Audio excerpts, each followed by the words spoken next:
마지막 나무인 감정평가론을 한번 살펴보도록 하죠.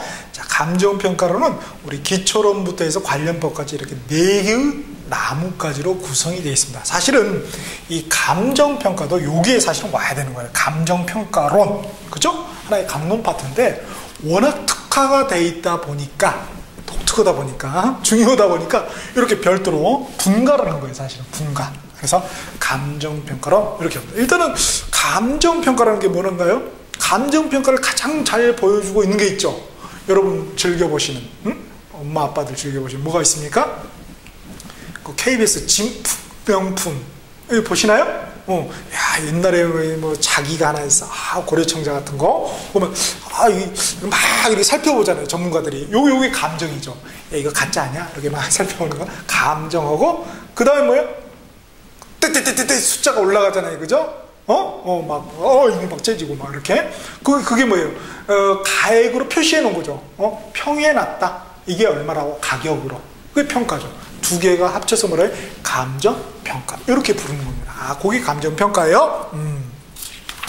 자, 그러면은 감정평가를 하는데 말이죠. 감정을 평가하는데 내 마음대로 평가하면 되겠어요? 안 되겠어요? 안 되죠. 그죠? 그래서 우리 기초에서는 감정평가 개념 정도 잡으면 되고 이제 가격론에서 내 마음대로 평가해서는 안 돼요. 감정평가라고 해서 자기 마음대로 평가하면 어떻게 돼요? 나 오늘은 감정이 좋아 내가. 오늘 이제 컨디션이 좋으니까 얘는 1억 더 부르지 뭐. 이렇게 할 수는 없잖아요. 나 오늘은 이제 와이프하고 싸우고 나왔어. 와이프한테 이제 대빵 깨졌어. 아니 감정이 내가 아주 내려앉았네. 오늘 우울해. 야 이거 깎아. 이렇게 할 수는 없잖아요. 그러니까 어떻게 돼요? 어떠한 기본적인 근원이 되는 원칙이 있어야 되겠죠. 가격을 매기는. 그래서 그게 뭡니까? 우리가 가격론의 두 번째 큰 테마죠. 감정평가. 가격론에 보면은 교과서에서는 한국어로 따져있는 네 번째 테마로 나왔어요. 가격의 재원칙. 그죠? 가격의 재원칙. 가격을 매기는 감정평가와 가격을, 부동산 가격을 평가하는 제가 뭐죠? 모두 제자죠. 우리 교장 선생님께서 뭐라고 합니까? 제군들은! 막 이러잖아요. 모든 학생들은 이런 말이죠. 모두 제자예요. 그래서 가격을 매겨주는 모든 원칙. 그래서 가격의 재원칙 이런 말을 씁니다. 자, 그래서 가격을 매기는 재원칙 보니까 교과서를 보시면은 기본적인 원칙이 뭐예요?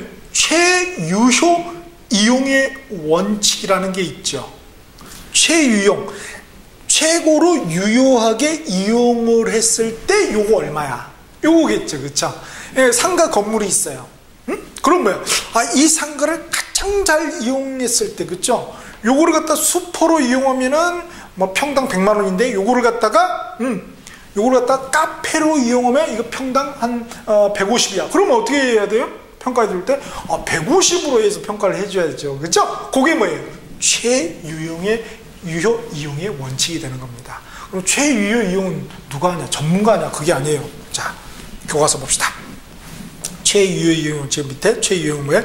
객관적 양식과 통상의 사용 능력을 가진 사람. 우리네, 우리 보통 사람, 전문가가 아니고, 자, 우리 보통 사람의 합리적, 합법적, 최고, 최소한의 이용, 사용을 뭐라고 한다? 최유효 이용이라 한다. 그러한 원칙에 입각해서 부동산을 평가해주는 가격의 재원칙을 갖다가 가격의 원칙을 뭐라고 한다? 최유효 이용의 원칙이라고 한다는 거죠. 그렇죠? 자, 그러면 요게 이제 기본적인 원칙이에요. 그럼 기본이 있으면 메인이 있으면 딸린 것들이 있겠죠. 우리가 식당에 가도 메인 코스가 있고 주변에 이제 떨거지 따라오는 것들이 있겠죠. 그러한 원칙들이 또 있네. 그죠? 근데 따라오는데 말이죠. 밥을 탁 메인 코스 먹는데 밥을 먹어. 밥이 이제 내가 예컨대 순두부 된장찌개를 하나 시켜서 된장찌개를 먹으면 이게 메인이죠. 밥이. 또 젓가락이 좀 잘 가는 데가 있죠. 고기 반찬에 잘 가든지, 그죠? 아니면 나물 반찬에 잘 가든지, 여기 잘 가는 데가 있겠죠, 그죠? 그런 것들 중에서 이제 이게 근데 굴비 같은 놈, 굴비 같은 놈이 있어요. 그게 뭐냐면은, 밑에 가격의 재원칙에 동그라미 2번, 최유효 이용의 내부적 구성 요소와 관련된 원칙이죠. 그 중에 균형의 원칙이라는 요 놈하고, 요게 굴비예요, 굴비. 자, 굴비가 있으면 옆에 뭐가 있어요? 그죠? 갈비가 있죠. 갈비. 갈비가 뭐냐면은 동그라미 세 번째 최유효 이용의 외부적 구성 요소와 관련된 원칙이죠. 적합의 원칙이 있죠. 자, 요 굴비하고 갈비를 잘 비교해야 됩니다. 여러분, 우리 굴비, 갈비 비교할 수 있어요? 쉽죠. 눈 감고도 비교할 수 있잖아요. 눈 감고도. 그렇습니다. 그죠? 그런 개념만 있으면 되는 거예요, 사실. 자, 그러면은 거기에 균형의 원칙을 한번 볼까요? 균형의 원칙 보니까 부동산의 유용성. 자, 유용성은 우리 어디서 배웠죠? 저기 입지론에서 잠깐 나왔었죠? 자, 이 유용성, 쓸모성이 최고대로 발휘되려면은 그 내부 구성 요소들의 결합이 균형을 이루어야 한다는 그런 원칙입니다. 그죠? 예컨대 내부, 그럼 뭐예요? 예컨대 건물 내부, 아파트. 응? 아파트 봅시다. 옛날 집들 보면 아파트들은 어떻게 되면 옛날에 그 오래된 아파트를 보면 큰 방이 뎁다 크죠? 그죠? 큰 방이 뎁다 크고 거실은 뭐 거의 통로 수준이야. 가격을 낮게 매기겠죠. 그죠? 그런 원칙이 뭐예요? 균형의 원칙에 어긋났기 때문에 좀 안 맞기 때문에 가격을 낮게 매겼다. 뭐에 의해서? 균형의 원칙에 입각해서 이렇게 되는 거죠. 그죠? 요새 집들은 어떻게 됩니까? 아파트 뭐 60평이 됐건 100평이 됐건 30평이 됐건 큰 방 크기는 거의 똑같아요. 그죠? 이렇게 이제 균형의 원칙을 잘 지킨 거죠. 가격을 더 높게 평가를 해주겠죠? 이렇게. 그 다음에 꼭 그런 게 아니고 꼭 그건 내부만이 아니죠. 토지하고 건물이 잘 조화를 이루는 거 있죠. 그죠? 그런 것도 균형의 원칙이 되겠죠. 토지하고 건물이 조화를 이루는 것도 균형의 원칙입니다. 부동산 자체 내이기 때문에. 그에 반해서 이제 세 번째 그 최유효 이용의 외부적 구성 요소와 관련된 원칙이 가지고 적합의 원칙. 요게 또 중요하다고 그랬죠? 이제 굴비 맛봤으니까 이제 갈비도 한번 맛 좀 보죠. 요거는 부동산의 유용성이 최고도로 발휘되려면은 그 부동산이 외부 환경에 적합해야 한다는 원칙입니다. 그죠? 같은 말로 외부 환경과 균형을 이루어야 합니다. 균형자가 들어가니까 이거 균형의 원칙이냐? 그럼 절대 큰일 납니다. 다르고 다른 거예요. 그래서 자, 이런 경우는 뭐냐면 전원주택이 있어요. 전원주택이 있는데 가격을 평가하려고 하는데 전원주택 옆에 멋진, 그죠? 숲이 있어. 그러면은 이 전원주택 가격이 높게 평가가 되겠죠. 근데 전원주택이 있는데 뒤에 뭐가 있어요? 축사가 있어. 그 돼지를 키우는 축사가 있어요. 그러면 여름마다 냄새 나오니까 이 전원주택이 아니죠. 고통주택이 되는 거죠. 가격을 낮게 깎아. 왜? 적합의 원칙에 어긋났기 때문에. 그렇게 가격을 깎는 거예요. 이렇게 가격을 깎는 걸 갖다 우리가 감가라고 그러죠. 감했다, 감소시켰다, 가격을 감가, 이렇게 하는 겁니다. 자, 그래서 가격의 재원칙에 입각해서 감정평가사가 평가를 잘 해야 되겠죠. 자, 그러면 부동산을 이렇게 딱 평가한다. 평가하고자 한 부동산, 감정평가의 대상이 되는 부동산을 갖다 우리가 대상부동산 이렇게 부릅니다. 자, 이 대상부동산이 있고 그 옆에 있는 그런 비스코리한 사례가 되는 부동산 있죠? 비스코리한 사례들, 그런 걸 갖다 우리가 사례부동산 이런 용어로도 쓴다는 것도 아셔야 될 것 같아요. 자, 그러면 결국 평가하고자 하는 것은 이 사례부동산이 아니죠. 요 대상부동산, 요걸 평가하고 싶은 거죠? 요게 얼마냐 이거예요. 가격으로 매겨줬을 때. 그랬을 때 먼저 뭘 평가해야 돼? 이 가격을 바로 평가합니까? 먼저 그 동네를 갖다 쭉 한번 둘러보면서 대충 이 동네는 이렇구나, 이렇게 먼저 평가를 해요. 그렇죠. 대충 그 동네를 먼저 훑어보잖아요. 그죠? 그리고 딱 요걸 평가하겠죠. 그래서 대충 이 동네 평가하는 게 뭐예요? 그게 지역 분석이죠. 동네를 분석하는 거. 그리고 이 대상 부동산을 분석하는 게 바로 개별 분석, 개별 부동산 있잖아요. 그래서 개별 분석 이렇게 표현을 합니다. 그래서 6번째 지역 분석, 개별 분석, 그 표가 있죠. 그래서 지역 분석은 보니까 표준적 이용을 판정하는 거야. 최유효 이용의 방향 판정이라 이렇게 돼 있죠. 대충 표준적으로 이렇게 이용하더라. 표준적 최유효 이용은 저기 있죠. 그 방향으로 가는 그런 길목에 있는 이용이죠. 그에 반해서 개별 분석은 뭐예요? 최유효 이용을 판정하는 거예요. 딱 그 부동산에.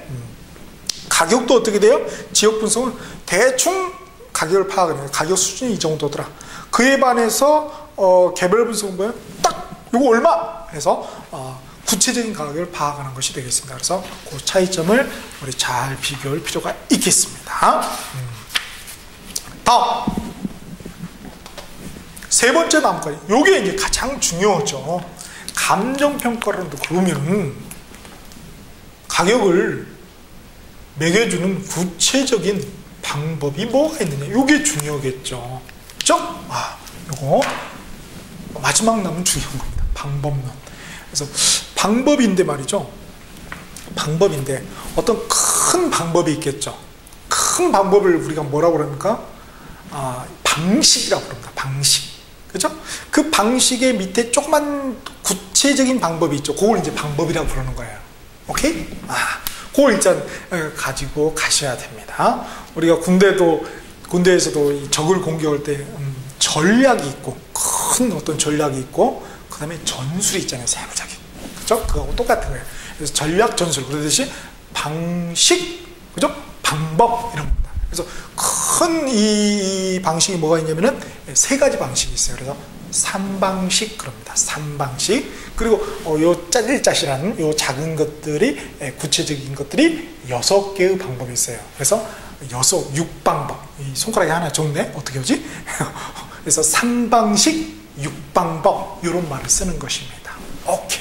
그래서 세 번째가 방법론 해서 3방식, 6방법이 나와 있죠. 그래서 다음 페이지 보시면은 표가 나와 있죠. 요거를 꼭 지도로 가지고 가셔야 돼요. 감정평가론에서는. 그래서 보니까 3방식에는 뭐가 있어요? 원가 방식, 비교 방식, 수익 방식이 있죠? 원가 방식, 비교 방식, 수익 방식. 그래서 3방식, 6방법이 있더라. 3방식, 6방법. 자, 그래서 보니까 여기는 원가 방식. 이 건물 지을 때 원가가 얼마다, 뭐 시멘트 몇 포대, 그죠? 철근 얼마, 이렇게 해서, 그러니까 이거 얼마, 이렇게 할 수 있겠죠, 그쵸? 자동차 공장처럼. 그래서 원가의 코스트에 근거해서 가격을 매겨주는 방식이죠. 원가 방식이죠. 그에 반해서 여기 아파트가 말이죠 30평형이야. 그러니까 옆집에 뭐 보니까 얘가 뭐 한 10억이야. 그러니까 우리도 10억. 이렇게 할 수도 있겠죠, 그렇죠? 비교해서. 그리고 근데 옆집 보니까 옆집은 남향이 아닌데 10억이야. 그러면 우리는 남향이야. 그럼 뭐야? 우리는 11억. 이렇게 비교해서 이렇게 할 수 있겠죠? 그런 게 뭐예요? 비교 방식이죠. 비교해서 가격을 매겨주는 방식. 비교 방식. 그 다음에 가게 같은 경우 말이죠. 수익이 중요하잖아요. 상가, 카페를, 커피. 이게 한 달에 매출이 얼마고 수익이 얼마야. 그죠? 수익이 얼마니까 계속 이거 장사한다면 계속 수익이 생기겠죠. 그죠? 그럼 그 수익을 다 합치면 결국 그게 그 카페의 상가의 가격이 될 수밖에 없겠죠. 그런 게 뭐예요? 수익에 근거한 방식을 우리가 수익 방식 이렇게 합니다. 그래서 세 가지 방식이 나왔다고 해서 우리가 3방식 이런 표현을 쓰는 것이죠. 그죠? 그러면 결국은 부동산의 가격이라는 것은 두 가지가 있죠. 하나는 뭐예요? 팔았을 때 가격이 있죠. 그죠? 팔았을 때 가격은 그냥 가격이라고 불러요. 감정평가론에서는. 그죠? 가격. 그 다음에 빌려줬을 때 가격이 있겠죠. 부동산을 빌려줄 수가 있잖아요. 그죠? 그때의 가격은 우리가 임료라고 부릅니다. 우리 보통 임대료 아니면 뭐 월세 이렇게 많이 표현하는데 임료라고 불러요. 임료. 그래서 여기 가격이 이제 두 가지가 나오게 되는 거죠. 하나는 말 그대로 가격이 나오고 또 하나는 임료가 나오죠. 그렇죠? 그런데 이런 방법에 의해 6가지 이제 구체적인 방법들이 나오는데 이 방법에 의해서 구해준 것은 정확한 게 아니에요. 대충 시험 삼아서 계산해 준 거죠. 그래서 시험 삼아 계산했다. 그래서 요 앞에가 시산이라는 말이 붙어요. 시험 삼아 계산해 줬다. 그래서 시산 가격, 시산 임료 이렇게 부르는 거예요. 그러면 원가 방식에 의해서도 시산 가격, 시산 임료를 구해주고 비교 방식에 의해서도 시산 가격, 시산 임료, 수익 방식에 시산 가격, 시산 임료를 구해주죠. 그러면 3 곱하기 2 하면 몇 개가 나오는 거예요? 그렇죠. 6이 나오는 거죠. 그래서 3 곱하기 2는 6이다. 그거 누가 못합니까? 그 정도예요. 우리는 그 정도입니다. 뭘 대단히 하는 게 아니고 그 정도면 딱 됩니다. 그래서 6방법이 있더라. 6방법. 자, 그래서 교재를 한번 보실까요? 첫 번째, 원가 방식에 의해서 시상가격을 구해주는 방법이 뭐예요? 원가법. 아, 쉽네. 방식을 갖다가 뭐예요? 법으로만 바꿔주면 되나요? 아하, 원가법이라고 하는구나. 그렇게 해서 구해진 시상가격을 뭐라고 그래요? 적산가격이라고 부른 것 뿐이죠. 그 다음에 원가 방식, 시산임료를 구해주는 방식을 뭐라고 해요? 네, 적산법이라고 하는구나. 적산법. 이렇게 보는 거죠. 그렇죠? 그 다음에 비교 방식에 의해서 시상가격을 구해주는 방법을 뭐라고 그래요? 네, 거래사례 비교법 또는 매매사례 비교법이라고 해요. 거래사례 비교법. 법자만 붙이면 되죠. 방식이 법으로 바뀌는 것밖에 없죠. 그 다음에 임료는 당연히 임대 사례가 있겠죠. 그러니까 임대 사례 비교법이라고 부르는 거죠. 그렇죠? 그랬을 때 요 가격을 갖다가 각각 비준 가격 또 비준 임료, 비교해서 준해서 이렇게 평가를 했다는 거죠. 그래서 비준 가격, 비준 임료 이렇게 부르고요.